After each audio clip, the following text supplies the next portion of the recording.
Les généraux haut rang américains viennent d'avertir Donald Trump de ne pas frapper l'Iran. Sinon, les États-Unis risquent d'être embarrassés. Incroyable. On parle ici des généraux haut rang, des généraux supérieurs des États-Unis d'Amérique. Ils viennent de dire à Donald Trump, Monsieur le Président, si vous frappez l'Iran maintenant, nous serons embarrassés.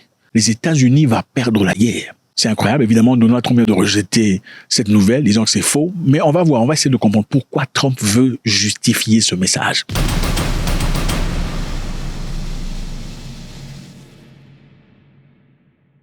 C'est de la folie. Salut à tous les amis, c'est toujours avec beaucoup de plaisir. L'histoire de l'Iran est très importante. Je pense qu'il faut qu'on en parle pour que l'on comprenne, parce que ça définit l'avenir du monde. Des généraux de haut rang, plusieurs en tout cas, pas un seul, viennent d'avertir Trump de ne pas frapper l'Iran. La figure clé, c'est le général Dan Kane. Ce monsieur ici, c'est une personne très expérimentée, on en parlera tout de suite.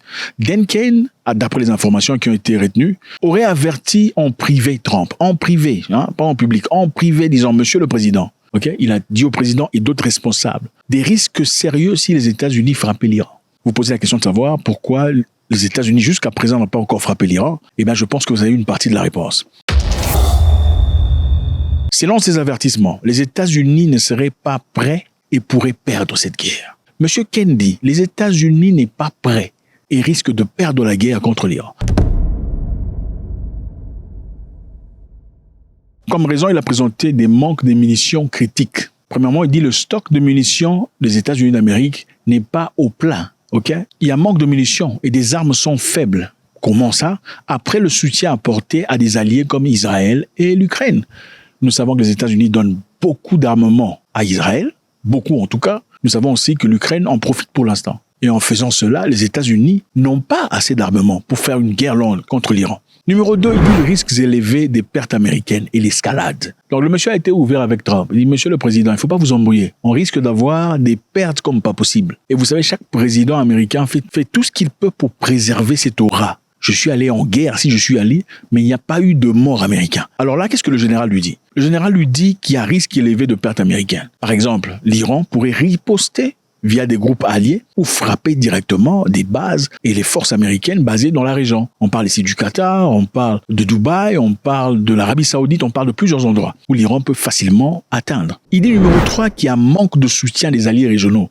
Donc ces pays cités et énumérés ici ne soutiennent pas les frappes américaines contre l'Iran. Pourquoi? Parce qu'ils ne veulent pas entrer en guerre. Vous avez déjà été dans ces pays-là dans les Moyen-Orient. Ce sont des gens riches, ils vivent le bonheur. Vous voulez apporter la guerre, ils ne veulent pas de ça. Si c'était certain de gagner cette guerre, ils diraient allez-y. Bon, vous allez écrabouiller les Iraniens. Ils savent de quoi il s'agit. Il n'y a pas de soutien. Le général dit nous ne sommes pas soutenus.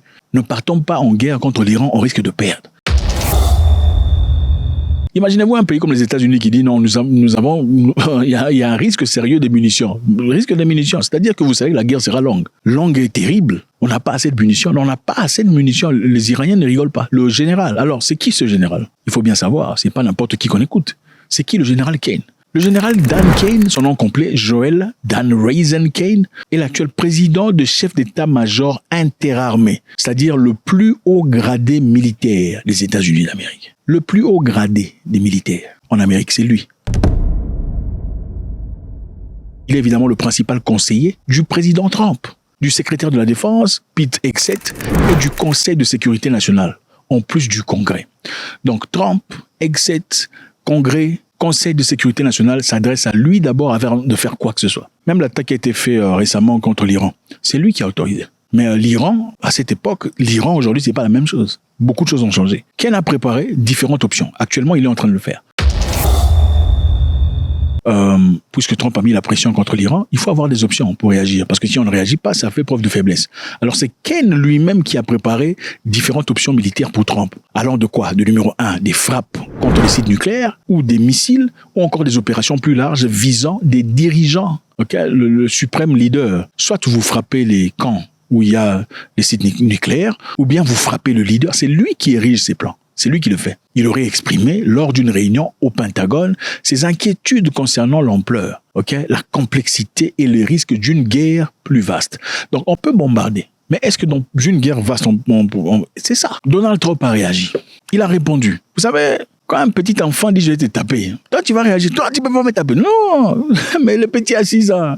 Pourquoi tu t'agites? Ah, si tu es agité, c'est-à-dire que tu as des problèmes. Soit tu as une maladie qui ne te permet pas de te battre ou quoi. Enfin, le petit est jeune, il dit va te taper. Toi tu sais que tu vas pas réagir. Il dit bon, ok, tape-moi. C'est ça. Trump a réagi. Qu'est-ce qu'il a dit? Trump a fermement nié ces informations sur son réseau social. Il a fermement nié en les qualifiant de fake news. C'était tellement important que même Trump a abordé ce sujet, affirmant que tout cela était totalement incorrect et qu'à l'avis du général Kane, ce serait quelque chose de facilement gagné. Et puis il évoque le fait que le programme nucléaire a été réduit en miettes par nos bombardiers B-2, même si nous devons recommencer. Il a dit c'est du fake news et 100% incorrect. Il a déclaré que Kane, comme tout le monde, préfère éviter la guerre, mais que si elle devrait avoir lieu, Kane penserait qu'elle serait facilement gagnée et qu'il mènerait la charge lui-même.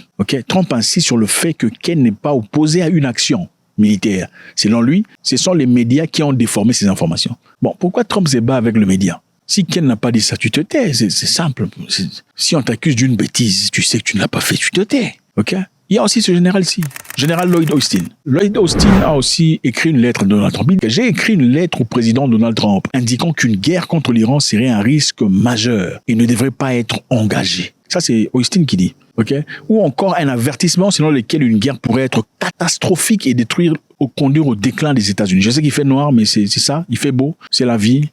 Voilà. Lloyd Austin, c'est qui? Lloyd Austin, c'est ce général que vous voyez à 4 étoiles, un retraité de l'armée américaine qui a servi comme 28e, je pense, 28e secrétaire à la défense des États-Unis. Il était lui-même le tout premier afro-américain à occuper ce poste. Donc, monsieur faisait partie du gouvernement précédent, je pense. Il le dit ouvertement. Il n'y a pas que eux. Il y a aussi des politiciens du groupe de Trump qui lui disent, monsieur, il ne faut pas faire cette bêtise. Il faut pas vous hasarder. Maintenant, il y a un gros problème. Les marins américains, ceux qui sont dans les bateaux, les navires de guerre, n'ont pas le moral. Il y a une publication par un newspaper, journal, je ne sais plus le nom, je vais essayer de retrouver ça. Alors, l'article dit l'impact personnel sur le marin et leur famille. Donc, les marins sont impactés par cette guerre. Ils n'ont pas le moral pour aller se battre. Beaucoup de ces jeunes marins, souvent au début de la vingtaine, manquent des événements importants pour l'instant, de leur vie, comme les funérailles à la maison, les naissances, les anniversaires, les mariages et autres moments familiaux importants. Ils sont pas là. Ils sont déployés. Et ils sont attristés. Généralement, on ne déploie pas les gens pendant trop longtemps comme ça. On vous déploie pendant un temps, ensuite on vous... Mais là, Trump a fait une extension double. C'était pour mettre la pression sur l'Iran. Ces jeunes hommes sont fatigués. On parle de quel problème là-bas? On parle de problème de toilettes et de plomberie dans les navires de guerre américains. Ah oui, les informations sont sorties des toilettes et des plomberies. Vous voyez les difficultés que beaucoup vivent en Afrique. Ils sont en train de vivre ça dans les bateaux là. Il paraît que les systèmes d'évacuation sous vide avancé du navire ne fonctionnent pas très bien. Ici, on parle de combien de toilettes? On parle de 650 toilettes. Donc, ce bateau ici a 650 toilettes. Ces gens, ils chient comme pas possible. C'est incroyable. Avec tous les cheeseburgers qu'ils mangent, franchement, non. 650 toilettes. Et ces toilettes tombent fréquemment en panne. Voilà les informations qu'on a. Et en moyenne, un appel par jour pour aller fixer les toilettes. Et en attendant, les gens attendent jusqu'à 45 minutes pour entrer, pour aller dégager. 45 minutes de ligne. Mais là, quand tu es là dans le bateau, ils mangent tellement beaucoup. Regardez comment ils mangent dans ces bateaux militaires. Bon, finalement, il faut aller enlever ça. Il faut sortir ça. Ça devient très compliqué. Ces gens sont stressés. Ils manquent des événements, des mariages, des anniversaires, des funérailles. Et ensuite, les toilettes ne fonctionnent pas. Pour chier, c'est problématique. Mais comment ils vont aller en guerre? Donc, c'est ça. Un peu d'humeur, c'est bien, mais la réalité est celle-ci. Trump a été averti de ne pas s'embrouiller. Nous savons aussi que Trump a donné quelques jours à l'Iran à trouver une solution. Le compte à rebours continue. Est-ce que Donald Trump va frapper? God bless.